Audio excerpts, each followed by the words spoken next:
Et toujours la soif d'apprendre. Donc salut, c'était dit de Mental Player Performance. Donc dans cette nouvelle vidéo, on va voir pourquoi il faut toujours que tu aies la soif d'apprendre, de progresser, d'aller chercher.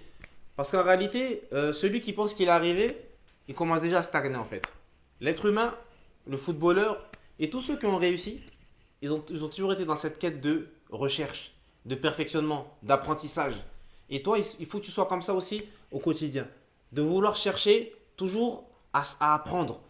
Apprendre comment faire ça de mieux. Toujours vouloir améliorer tes performances. Et ça passe par l'apprentissage. Comment je peux faire pour faire ça de meilleure façon? Mais c'est ça ce qu'on appelle l'apprentissage. Plus tu vas avoir cette soif d'apprendre, plus tu vas emmagasiner des choses. Et plus ces choses que tu as emmagasinées, bien sûr, le plus important, c'est d'essayer de les mettre en pratique. Parce que on va dire que le savoir et l'apprentissage, c'est une clé, mais justement, elle est faite pour justement pour accéder à autre chose, ben c'est la pratique. Celui qui apprend, qui apprend, qui apprend, qui apprend, mais qui ne met jamais en pratique, ça ne sert à rien.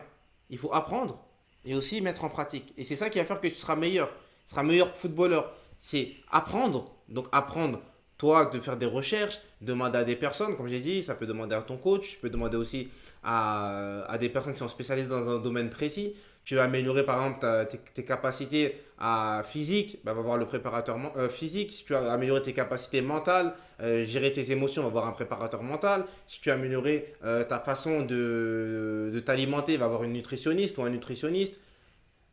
Et toujours soif d'apprendre. Mais surtout, lier ton apprentissage à la mise en pratique. Ça, c'est super important. L'apprentissage, c'est la première étape. La deuxième étape et la plus importante, c'est la mise en pratique. Si tu as ces deux étapes-là, sache que tu vas au fur et à mesure progresser et forcément tu vas te rapprocher de ton objectif de carrière. Donc voilà ce que je voulais partager avec toi aujourd'hui et je te dis à très bientôt dans une nouvelle vidéo.